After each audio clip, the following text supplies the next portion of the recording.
இன்னைக்கு இந்த வீடியோல வேர்ல்டோட one of the most happening serial killer, அதாவது அந்த சீரியல் கில்லரை இப்போ வரைக்குமே யாராலும் கண்டுபிடிக்க முடியல. 1988ல லண்டன்ல ஒரு 5 லேடிஸை மட்டுமே குறி வச்சு கொன்ன ஒரு சீரியல் கில்லர். அவன் வந்து ஆம்பளைங்கள மேலாம் கை வைக்கவே இல்லை, கேர்ள்ஸை மட்டும் தான் கொடூரமா கொண்டிருக்கான். அதாவது கிட்னி உருவி, குடலை உருவி இந்த மாதிரி எடுத்துட்டு அவங்க கூடவே கொண்டு போயிருக்கான். ப்ரொஃபஷனலா ரொம்பவுமே ப்ரொஃபஷனலா கொண்டு போலீஸ்க்கு தலைவலியை ஏற்படுத்தின லண்டன் அண்ட் ஸ்காட்லாண்ட் யார்டு அந்த போலீஸ்க்கே சவால் கொடுக்குற மாதிரி ஒரு சீரியல் கில்லர் தான். அவனை பத்தி இந்த வீடியோல நம்ம பார்க்க போறோம். அவன் பேர் வேற எதுவும் இல்லை, ஜேக் த ரிப்பர் அப்படிங்கிறது அவனோட பேரு அப்படின்னு சொல்லி அவன் சொல்லியிருக்கான். ஆனா அவன் வந்து உண்மையாலுமே லேடியா இல்லை வந்து மேலா அப்படிங்கிறது இப்போ வரைக்கும் யாருக்குமே தெரியல. என்னதான் அவன் பேர் வந்து ஒரு மேலோட நேம் மாதிரி இருந்தாலும் அவன் வந்து ஒரு லேடிஸா இருக்கிறதுக்கும் வாய்ப்பு இருக்கு அப்படின்னு சொல்லி நிறைய சஸ்பெக்ட் சொல்றாங்க. ஸோ இந்த கேஸை பற்றி தான் நம்ம டீட்டெயிலாக பார்க்க போகிறோம். ஷார்ட் அண்ட் ஸ்வீட்டாக சொல்லி முடிச்சிடுறேன். ஸோ இந்த அட்டாக்லாம் வந்து யாரை குறி வச்சு அட்டாக் பண்ணியிருக்கான்னு பார்த்தீங்கன்னா, எல்லாமே இந்த ப்ராஸ்டியூஷனில் வேலை செஞ்ச அந்த லேடிஸை மட்டும் தான் குறி வச்சிருக்கான். வேற நார்மல் உமன்ஸ் எல்லாம் குறி வைக்கவே இல்லை. எந்தெந்த பொண்ணுங்கள்லாம் வந்து ப்ராஸ்டியூஷனில் இருக்காங்களோ அவங்கள மட்டும் தான் குறி வச்சு கொண்டிருக்காங்க. அவங்களை கொல்லும்போது வந்து எங்க தொண்டையில கரெக்டாக எங்க குத்துறா வந்து அவங்க கத்த மாட்டாங்களோ அந்த அளவுக்கு இன்டெலிஜென்ட்டா முன்னாடியே படிச்சுட்டு தெரிஞ்சு அதுக்கப்புறம் வந்து கொலை பண்ணியிருக்கான். ஃபர்ஸ்ட் அவன் வெட்டிடுவான், அதுக்கப்புறம் அவங்களால சத்தம் போடவே முடியாது. அதுக்கப்புறம் அவங்களோட உயிரோட இருக்கும்போதே அவங்களோட இன்னர் ஆர்கன்ஸ் எல்லாம் எடுத்து வெளியே உருவி கொடூரமா கொலை பண்ணுவான். ஃபர்ஸ்ட் இவன் எப்போ கொல்ல ஆரம்பிக்கிறான்னா 1888ல ஆரம்பிக்குது. அதாவது இங்கேருந்து ஒரு 100 வருஷத்துக்கு முன்னாடி ஆரம்பிக்குது. அப்பலேருந்து தான் ஃபர்ஸ்ட் கேஸ் எடுக்க ஆரம்பிக்கிறாங்க. ஃபர்ஸ்ட் அவன் கொல்ல ஆரம்பிக்கிறான். அப்படி எப்பப்பெல்லாம் ஒரு லேடிஸ் வந்து கொல்றானோ அப்பெல்லாம் வந்து கொண்டுட்டு அந்த பாடி கிட்டே ஒரு லெட்டர் போட்டு வச்சிருவான். த டியர் பாஸ் லெட்டர் அப்படிங்கிற ஒரு பேர்ல அந்த லெட்டருக்கு ஒரு டைட்டில் கொடுத்துட்டு அதுக்கப்புறம் இவன் என்ன பண்றான்னா அவனோட பேரை வந்து போட்டுறான், ஜேக் த ரிப்பர் அப்படின்னு சொல்லி அவனோட பேரையும் போட்டுருவான். அந்த லெட்டர்லாம் படிச்சு பார்த்துட்டு என்ன சொல்றாங்கன்னா போலீஸ்லாம் இது வந்து ஏதோ ஜேர்னலிஸ்டே வந்து இந்த கேஸை வந்து ஹைப் ஏத்துறதுக்காக இந்த மாதிரி அவங்களே அவங்களோட ஓன் லெட்டர்ஸ் எழுதி இந்த மாதிரி போட்டிருக்காங்க, இது வந்து மர்டர் போட்டிருக்க மாட்டான் அப்படின்னு சொல்றாங்க. அது வந்து ரெட் இன்கி எழுதியிருக்கும். அது வந்து அவன் எழுதினா ஜேர்னலிஸ்ட் எழுதுறாங்களா அப்படிங்கிறது கூட யாருக்கும் தெரியாது. அந்த லெட்டர் வந்து யாருகிட்ட இருந்து வந்துச்சு அப்படிங்கிற சந்தேகத்தை தீக்கிறதுக்காக 2வதா கொலை பண்ண அவன் கேஸ்ல வந்து பாதி பிரிசர்வ்டா இருக்கிற கிட்னியை வந்து அந்த லெட்டரோட சேர்த்து அனுப்பிச்சு வைப்பான் அந்த ஒயிட் சாப்பல்ல இருக்கிற அந்த கமிட்டி கிட்ட. இந்த சம்பவம்லாம் வந்து ஒயிட் சாப்பல், அதாவது லண்டன்ல இருக்கிற ஒயிட் சாப்பல் அப்படிங்கிற ஒரு சிட்டில தான் நடக்குது. அங்கதான் இந்த மாதிரி கொலைலாம் நடந்துட்டு இருக்கு. அந்த வருஷம் 1888ல மட்டும் இதே மாதிரி ஒரு 11 கொலை நடக்குது. ஆனா போலீஸால வந்து எல்லா கேஸையும் ஒரே ஒரு மர்டர் தான் பண்ணிருப்போம் அப்படின்னு சொல்லி லிங்க் பண்ண முடியல. ஏன்னா இவன் இந்த ஜேக் த ரிப்பர் அந்த கொலையை பண்ணது வந்து வெறும் 5 கொலை தான் பண்ணியிருக்கான். ஆகஸ்ட் 31 1888ல ஆரம்பிச்ச அந்த ஃபர்ஸ்ட் மர்டர், அதுக்கப்புறம் வந்து கடைசியா கொண்டு முடிக்கிறது வந்து நவம்பர் 9 1888. ஸோ இந்த 4 மாசத்துக்குள்ள நடக்கிற கேஸ்லாம் மட்டும்தான் இவன் பண்ணியிருக்கான். இது இவன் கூட லிங்க் ஆகுது, வேற எந்த கேஸும் இவன் கூட லிங்க் ஆகவே இல்லை. அந்த 5 லேடிஸோட நேம் என்னன்னா மேரி ஆனி சாப்மேன், எலிசபெத் ஸ்ட்ரைட், கேத்ரின் எடோஸ் வந்து 4th, அதுக்கப்புறம் கடைசியா வந்து 5th தான் வந்து மேரி ஜேன். இந்த அஞ்சு லேடிஸ் தான் வந்து இவனால பயங்கரமா கொடூரமா கொல்லப்படுறாங்க. ஸோ இவங்களோட கொலையெல்லாம் ஒவ்வொரு கொலையும் நடக்கும்போது இந்த மக்கள் கிட்ட இருந்து ப்ரொடெஸ்ட் வந்து ரொம்பவே இன்க்ரீஸ் ஆகிட்டே போகுது. ஏன்னா வந்து அங்க அந்த கொலைப்பட்ட யாருமே வந்து ரிச் பீப்புள்லாம் கிடையாது, சாதாரண வெகுஜன மக்கள் தான். அதுவும் இல்லாமல் ப்ராஸ்டிடியூட் தான். அந்த அளவுக்கு கஷ்டமான ஜாப் பண்ற அளவுக்கு ஒருத்தங்க ப்ராஸ்டிடியூட்ல இறங்குறாங்கன்னா அவங்க வறுமை நிலை வந்து எவ்வளவு மோசமா இருக்குங்கிறது நம்ம தெரிஞ்சுக்கலாம். அந்த அளவுக்கு மோசமான ஃபைனான்சியல் ஸ்டேட்டஸ்ல இருக்கிறவங்களா பார்த்து குறி வச்சு கொண்டனால இந்த கேஸ் வந்து ப்ரொடெஸ்ட் ரொம்ப ஜாஸ்தியா போகுது. இங்க வந்து இந்த ப்ராஸ்டியூஷன் பண்றவங்கலாம் யாருன்னு பாத்தீங்கன்னா அந்த mid-19 அந்த சென்ச்சுரிஸ்ல வந்து ஐரிஷ் பாப்புலேஷன் வந்து மோஸ்ட்லி லண்டனுக்குள்ள வராங்க. ஏன்னா அங்க அந்த டைம்ல நடந்த ஒரு சின்ன ஸ்மால் வார்னால இங்க லண்டனுக்குள்ள வராங்க. சும்மா 80,000 பீப்புள்ஸ் வராங்க. அதே மாதிரி இங்க ரஷ்யால இருந்து நிறைய பேர் தப்பிச்சு இங்க வராங்க ரெஃப்யூஜிஸா. இப்படி ரெஃப்யூஜிஸா வந்த நிறைய பேர் தான் வந்து ப்ராஸ்டியூஷன்ல இருக்காங்க. அப்படி ஜூஸ் எல்லாம் வந்து வராங்க ரெஃப்யூஜிஸா. இந்த மாதிரி வந்து 1882ல வந்து ஈஸ்ட் ஆஃப் த லண்டன் வந்து மோஸ்ட்லி ஆக்கிபை பண்றது இவங்க தான். ஏன்னா பாப்புலேஷன் ரொம்ப ஜாஸ்தி ஆகுது இவங்க வந்தனால. அதுவும் மெயினான சிட்டியா வந்து ஒயிட் சாப்பல் வந்து இருக்கிறதுனால அங்கேயே வந்து மோஸ்ட்லி க்ரௌடட் ஆயிடுச்சு. எல்லாமே ஃபுல்லா ரெஃப்யூஜிஸ் தான். அவங்களுக்கு வந்து எந்த ஒரு வாழ்வாதாரமே கிடையாது. அந்த அளவுக்கு மோஸ்ட்லி புவர் பீப்புளா தான் இருக்காங்க. அவங்க மேல எப்பவுமே அடிக்கடி தாக்குதலாம் நடக்க ஆரம்பிக்குது. இந்த கவர்மெண்ட் மூலமா தாக்குதல் நடக்கும், இல்லாட்டி தனிப்படை கூலிப்படை அவங்க மூலமா தாக்குதல் நடக்கும். ஏன்னா அவங்க பாப்புலேஷன் ஜாஸ்தி ஆகிட்டே போறாங்க, இங்க வந்து ரேட் ஏற்றி விட்டுறாங்க. ஸோ இந்த லேண்ட் லார்ட்ஸ்லாம் வந்து இவங்களுக்கு எந்த ஒரு வேலையும் கொடுக்குறதும் கிடையாது. இவங்க வந்து ஒதுக்க தான் பார்த்தாங்க இந்த லண்டன்ல இருக்கிற லோக்கல் பீப்புள்லாம். அதனாலேயே வந்து அங்க அந்த ரெஃப்யூஜிஸா வந்த எல்லா லேடிஸும் வந்து வேற வழியே இல்லாம ப்ராஸ்டிடியூஷன்ல இறங்குறாங்க. அதே மாதிரி அந்த அவங்களோட குழந்தைங்கள்லாம் வந்து ரொம்ப நாளா வாழ்றது கிடையாது. ஏன்னா இது அங்கெல்லாம் எப்பயுமே வந்து வயலன்ஸ் ஜாஸ்தியா இருக்கும். அந்த டைம்ல அந்த சுத்தி இருக்கிற சிட்டில மொத்தமே வயலன்ஸ் ஜாஸ்தியா இருக்கும். அதனால ஈஸியா அந்த 5 வயசு தாண்டறதுக்கு முன்னாடியே ஒரு குழந்தை வந்து இறந்துருவான். அந்த மாதிரி தான் அவங்க ரொம்ப மோசமான நிலைமையில இருந்தாங்க. 1888ல வந்து லண்டன் போலீஸ் வந்து ஒரு ஒரு விஷயத்த கண்டுபிடிக்கிறாங்க. அதாவது 62 பிராத்தல் ஆர்கனைசேஷன் இருக்கு. அதுல வந்து 1200க்கும் மேல உமன்ஸ் வந்து வேலை பார்க்குறாங்க ப்ராஸ்டியூட் அப்படிங்கிறது தெரிய வருது.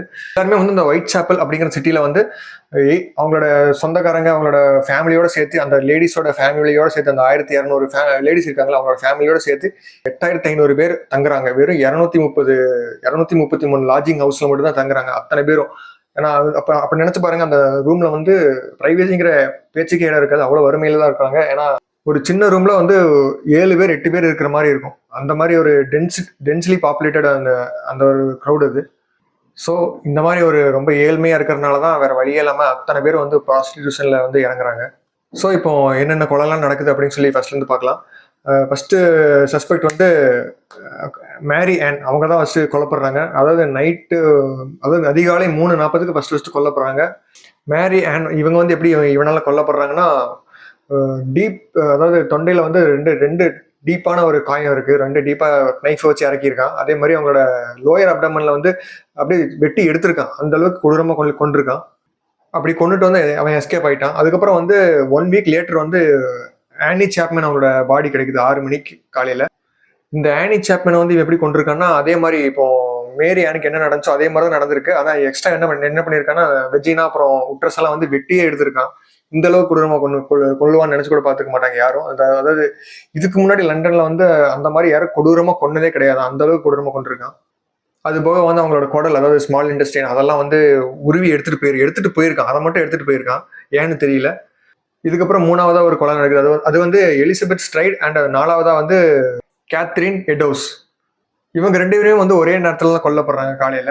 இவங்க ரெண்டு இடத்துல வந்து எலிசபெத் ஸ்ட்ரைடை வந்து எப்படி இவங்க கொல்றான்னா, த்ராட்ல வந்து 6 இன்ச் டீப்புக்கு ஒரு வெட்டு இருக்கு. அதுக்கப்புறம் அவங்களோட தாடை வந்து உடைக்கப்பட்டிருக்கு. அதுக்கப்புறம் இப்படி பண்ணி தான் அவன் கொண்டிருக்கான்.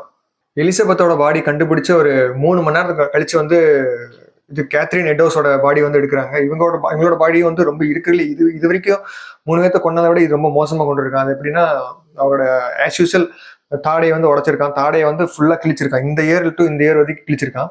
அதுக்கப்புறம் தொண்டையை வந்து 6 இன்ச்சுக்கு ஓட்ட போட்டிருக்கான். அதுக்கப்புறம் அவரோட இன்டெஸ்டைன் இருக்குல்ல, அதை வந்து ஃபுல்லா கிழிச்சு அந்த ரைட் ஷோல்டர் வரைக்கும் இழுத்து போட்டிருக்கான். அதுக்கப்புறம் அவங்களோட அப்டமனை வந்து அப்பர் அப்டமனை வந்து ஃபுல்லாவே வெட்டியே எடுத்திருக்கான். அதோட அவன் நிறுத்தல. அதுக்கப்புறம் அவங்க பாடியில இன்னும் நிறைய பார்ட்ஸ் எடுத்திருக்கான். அதெல்லாம் வந்து ரொம்ப கொடூரமா கேட்கறக்கே வந்து ஒரு மாதிரி நடுங்கும். அந்த மாதிரி பண்ணியிருக்கான். அது எப்படின்னா, கிட்னி வந்து லெஃப்ட் கிட்னி வந்து வெட்டி எடுத்திருக்கான். அதுக்கப்புறம் அவங்களோட உட்ரஸை வந்து வெட்டி எடுத்திருக்கான். அதுக்கப்புறம் எடோஸோட அந்த ஃபேஸையே வந்து வெட்டியிருக்கான். அதாவது ஃபேஸையே வெட்டியிருக்கான். நோஸ் வரைக்கும் தான் இருக்கு அது ஃபேஸ். அதுக்கு மேலே இல்லவே இல்லை. அந்த அளவுக்கு வெட்டி எடுத்திருக்கான். எடோஸ் வந்து உயிரோட இருக்கும்போதே அவங்க கண்ணை வந்து குத்திருக்கான். 2 கண்ணையுமே குத்திருக்கான். அந்த கத்தி வச்சு குத்திருக்கான். அப்ப எந்த அளவுக்கு வலிச்சிருக்கும். அந்த வழியை வந்து யாராலையுமே தாங்க முடியாது. உலகத்துல யாராலையும் தாங்க முடியாது. அப்பேற்பட்ட ஒரு வழியை அவன் கொடுத்து 5 நிமிஷம் கழிச்சு தான் கொண்டிருக்கான். ஏன் எடோஸை வந்து இந்த அளவுக்கு கொடூரமா தாக்கியிருக்கான்னா, அவங்க வந்து கொஞ்சம் மோஸ்ட்லி தப்பிக்க பார்த்திருப்பாங்க. கொஞ்சம் வந்து அவனை வந்து அட்டாக் பண்ண பார்த்திருப்பாங்க. அதனாலதான் வந்து அவன் வெறியில இன்னும் எக்ஸ்ட்ராவா பண்ணியிருக்கான் அப்படின்னு சொல்லி அட்டாப்சி ரிப்போர்ட்லாம் சொல்றாங்க. போலீஸா தான் சொல்றாங்க. ஸோ இதுக்கப்புறம் தான் வந்து ப்ரொட்டஸ்ட்லாம் வந்து தீவிரமா வெடிக்குது. அதாவது அப்ப இருந்த விக்டோரியா குவீன் இருக்காங்களா, அவங்களோட உருவ மேல எரிக்கிறாங்க. ஏன்னா இவங்க தான் வந்து ரொம்ப அகேன்ஸ்டா பேசிட்டு இருந்தாங்க, ரெஃப்யூஜிஸ்க்காக அகேன்ஸ்டா. அவங்க வந்து ரொம்ப அடக்கியே வச்சிருந்தாங்க. அதனால இவங்க உருவமையில வந்து எரிச்சிட்டு இருந்தாங்க. போலீஸும் வந்து இந்த குற்றவாளி எப்படியாவது கண்டுபிடிச்சு அவனுக்கு எப்படியாவது மரண தண்டனை வாங்கி கொடுத்தே ஆகணும்னு சொல்லி ரொம்ப தீவிரமா வேலை பார்க்குறாங்க. அதுவும் இல்லாமல் ஸ்காட்லாண்ட் யார்டு அந்த போலீஸ் வேர்ல்ட்லயே பெஸ்ட் டீம்னு சொல்லுவாங்க. அவங்களாலே வந்து இன்னும் எதுவுமே ஆக்ஷன் எடுக்க முடியல. அவங்களே வந்து கண்டுபிடிக்க முடியல.